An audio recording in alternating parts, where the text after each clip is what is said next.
السلام علیکم ورحمۃ اللہ وبرکاتہ۔ اتھینٹیکیشن آف اسلام میں خوش آمدید۔ کیسے ہیں آپ سب؟ امید کرتی ہوں خیریت سے ہوں گے۔ علماء نفسیات کے نزدیک دشمنی کی ابتدا غصے سے ہوتی ہے، یعنی جب آدمی کسی وجہ سے غصے کے تقاضے پر عمل نہیں کر پاتا تو یہی غصہ عداوت اور دشمنی میں بدل جاتا ہے۔ ہمارے نبی صلی اللہ علیہ وسلم نے صحابہ اکرام کو یہ نصیحت فرمائی کہ غصہ نہ ہوا کریں۔ ساری خرابیوں کی جڑ یہی غصہ ہے جس سے گھر کے گھر اور خاندان کے خاندان تباہ ہو جاتے ہیں۔ آج دیکھ لیں کہ ذرا سی بات پہ لوگوں کو غصہ آتا ہے۔ مانا کہ غصہ ایک طبعی چیز ہے، ہر شخص کے اندر اس کا لیول بھی ڈیفرنٹ ہوتا ہے۔ اگر کوئی شخص یہ کہے کہ مجھے غصہ آتا ہی نہیں تو 100% میں کہتی ہوں کہ وہ غلط کہتا ہے، کیونکہ غصہ کرنا ایک طبعی چیز ہے، یعنی نیچرل چیز ہے۔ اب اس کے لیول ڈیفرنٹ کیوں ہیں؟ وہ اس لیے ڈیفرنٹ ہیں کیونکہ جس شخص کے اندر تکبر ہوگا، بڑھائی ہوگی اور خود نمائی ہوگی، یہ تین چیزیں جس شخص کے اندر ہوں گی اس کا غصہ بھی اتنا ہی تیز ہوگا۔ آپ تجربہ کر کے دیکھ لیں، اکثر غصہ کن باتوں پر آتا ہے؟ انہی باتوں پر آتا ہے کہ اس شخص نے ہماری عزت نہیں رکھی، بھری مجلس میں ہماری رائے کے خلاف رائے دے دی، اس نے ہمارے مشورے کو قبول نہیں کیا، اس نے ہمارے مقام اور مرتبے کا خیال نہیں رکھا۔ مرد کو اللہ تعالیٰ نے گھر کا سردار بنایا ہے، لیکن وہی سردار جب جھگڑا کرنے پر آ جائے، بیوی کو بات بات پہ ڈانٹنا، غصہ کرنا، بچوں کو ڈانٹ یا پھر ماں باپ یا پھر گھر والوں پہ غصہ کرنا، تو جب یہ چیزیں گھروں کے اندر آ جاتی ہیں تو نتیجہ کیا ہوتا ہے کہ بیوی کی اور میاں کی لڑائیاں ہوتی ہیں اور بات طلاق تک پہنچ جاتی ہے۔ اسی طرح ساس بہو کے جھگڑے، نند بھاوج کے جھگڑے، دیورانی جٹھانی کے جھگڑے، یہ سارے جھگڑوں کا سبب یہ غصہ ہی بنتا ہے۔ تو اگر کسی کو کسی بات پر غصہ آ ہی جائے تو حکم یہ ہے کہ اس کے تقاضے پر عمل کرنے کی بجائے پہلی فرصت میں اس غصے کو ختم کرنے کی کوشش کرنی چاہیے، جو کہ ایک بہت مشکل عمل ہے۔ وہ ساری باتیں میں آپ کو بتاؤں گی، یعنی غصہ کیوں نہیں کرنا چاہیے اور غصے کو دفع یعنی ختم کرنے کی کون کون سی چیزیں ہیں۔ تو چلیے یہیں سے اپنی ویڈیو کو سٹارٹ کرتے ہیں۔ اگر آپ میرے چینل پر نیو ہیں تو میرے چینل کو سبسکرائب کر دیجیے اور میری ویڈیوز کو لائک اینڈ شیئر کر دیجیے اور بیل آئیکن کو پریس کرنا مت بھولیے گا تاکہ میری ہر آنے والی نیو ویڈیو آپ کو مل سکے۔ نحمدہ و نصلی علی رسولہ الکریم، فاعوذ باللہ من الشیطان الرجیم، بسم اللہ الرحمن الرحیم۔ حضرت صلی اللہ علیہ وسلم کی ایک طویل حدیث ہے تو جس میں آپ صلی اللہ علیہ وسلم نے فرمایا کہ غصہ ایک انگارہ ہے جو آدمی کے اندر دہکتا ہے۔ کیا تم غصہ کرنے والے کی آنکھ کی سرخی اور اس کی رگوں کا پھولنا نہیں دیکھتے؟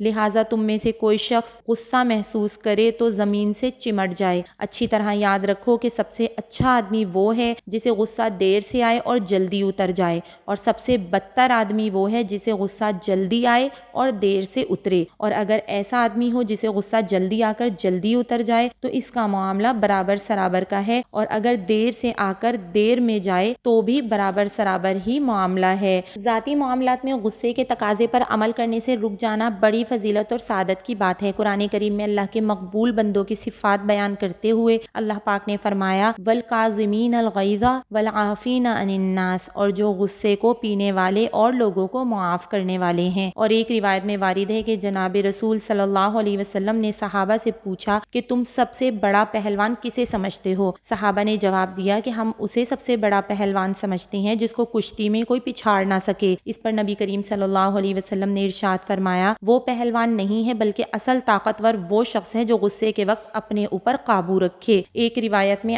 حضرت صلی اللہ علیہ وسلم نے غصہ پینے کے بارے میں اجر و ثواب کا ذکر کرتے ہوئے فرمایا کہ جو شخص باوجود غصے کے تقاضے پر عمل کرنے کی قدرت کے، یعنی غصہ اسے آ رہا ہے اور اس پر وہ عمل بھی کر سکتا ہے، لیکن غصے کو پی جائے تو اللہ تعالیٰ اسے قیامت کے دن تمام مخلوق کے سامنے بلائے گا اور اسے اختیار دے گا کہ جنت کی جس حور کو چاہے پسند کر لے۔ سبحان اللہ۔ اور ایک اور حدیث میں جناب رسول صلی اللہ علیہ وسلم نے ارشاد فرمایا کہ اللہ کے نزدیک اجر و ثواب کے اعتبار سے سب سے زیادہ عظمت والا گھونٹ وہ غصے کا گھونٹ ہے جسے محض اللہ کی رضا کے لیے انسان پی جائے۔ حقیقت یہ ہے کہ غصے کو پی جانا اور دوسرے شخص کو معاف کر دینا اعلیٰ درجے کا کمال ہے۔ حضرت عمر بن عبد العزیز رحمۃ اللہ علیہ فرماتے ہیں کہ اللہ کے نزدیک انتہائی پسندیدہ اعمال میں سے یہ تین اعمال ہیں۔ نمبر 1 قدرت کے باوجود معاف کر دینا، نمبر 2 تیزی اور شدت کے وقت غصے کو قابو میں رکھنا، اور نمبر 3 اللہ کے بندوں کے ساتھ نرمی اختیار کرنا۔ میں آپ کے سامنے حضرت زین العابدین علی بن حسین رحمہ اللہ کا ایک واقعہ پیش کر رہی ہوں کہ ایک مرتبہ ان کی باندی انہیں وضو کرا رہی تھی۔ اتفاق سے اس کے ہاتھ سے لوٹا چھوٹ کر اس طرح گرا کہ حضرت کے چہرے پر کچھ زخم لگ گیا۔ ابھی آپ نے سر اٹھا کر اوپر دیکھا ہی تھا کہ باندی بولی والکاظمین الغیظ،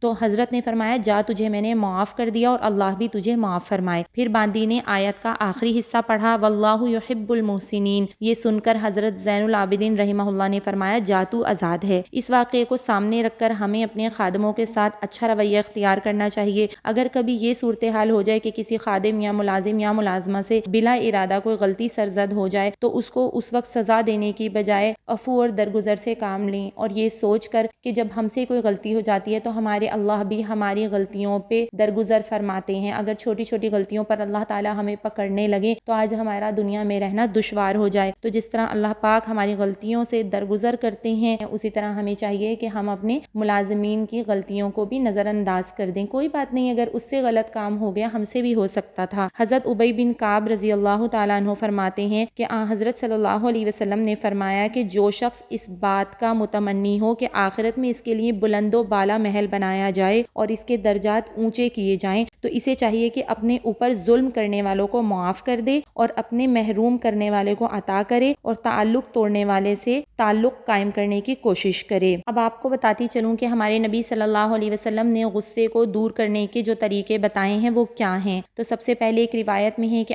حضرت صلی اللہ علیہ وسلم نے ایک شخص کو سخت غضبناک دیکھا تو آپ نے فرمایا کہ اعوذ باللہ من الشیطان الرجیم پڑھو۔ دوسری چیز جو آپ صلی اللہ علیہ وسلم سے ثابت ہے کہ ایک روایت میں ہے کہ حضرت صلی اللہ علیہ وسلم نے فرمایا کہ غصہ شیطان کے اثر سے ہوتا ہے اور شیطان کو آگ سے پیدا کیا گیا ہے اور آگ پانی سے بجھائی جاتی ہے، لہٰذا جب کسی کو غصہ آئے تو وضو کر لیا کریں۔ تیسری چیز یہ کہ بیٹھ جائیں یا لیٹ جائیں۔ ایک حدیث میں حضرت صلی اللہ علیہ وسلم نے ارشاد فرمایا کہ جب کسی کو غصہ آئے تو اسے چاہیے کہ اگر کھڑا ہو تو بیٹھ جائے اور بیٹھنے سے بھی غصہ نہ جائے تو لیٹ جائے۔ جب کسی شخص پر غصہ آئے تو بہتر ہے کہ اس کے سامنے سے ہٹ جائیں، بالخصوص گھر والوں سے یا بیوی سے غصہ ہو تو سامنے سے ہٹ کر کمرے میں چلا جائے یا گھر سے باہر چلا جائے، اس لیے کہ اگر وہیں کھڑا رہے گا تو بات آگے بھی بڑھ سکتی ہے۔